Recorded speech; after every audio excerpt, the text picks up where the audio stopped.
Alors, dans un premier temps, on a commencé par brancher l'appareil. On branche directement le petit testo avant chaque contrôle qui soit bien allumé. Et mis à 0. Et mis à 0. Ok, nickel. À partir de ce moment-là, on suit la fiche contrôle. Donc, pressez sur les deux boutons.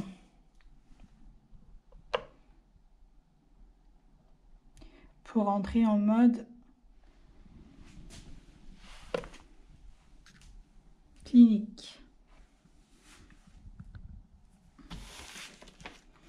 Ensuite, on commence le premier contrôle, la mise à 0. On va sur l'appareil. Première pression. On descend jusqu'en bas. Deuxième pression. Mise à jour, oui. Une première pression, on va entendre un petit bip. Toc. On repart en arrière.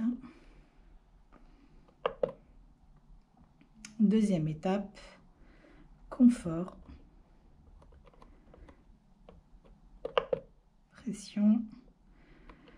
On va sur Smart, toujours le mettre en arrêt. Donc il y a une possibilité de mettre marche ou arrêt. Donc nous on souhaite le mettre en arrêt. Pression pour valider. Toujours retourner en arrière. Rentrer dans le menu. Aller sur thérapie.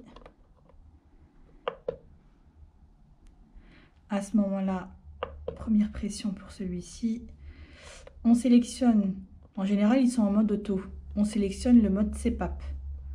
Pression pour sélectionner. Le débit, la FiO, on le règle à 10 pour tous les contrôles. Première pression. On retourne en arrière. Une pression pour lancer la vérification de la pression.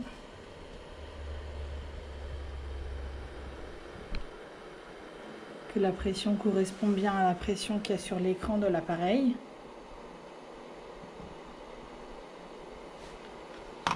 Et ensuite, sentir l'odeur en le montant comme ça vers nous.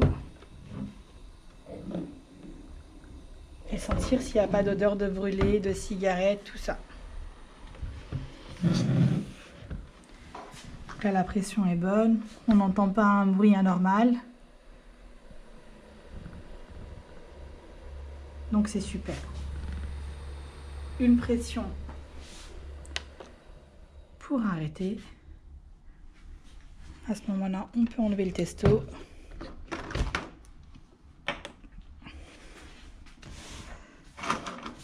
Toc.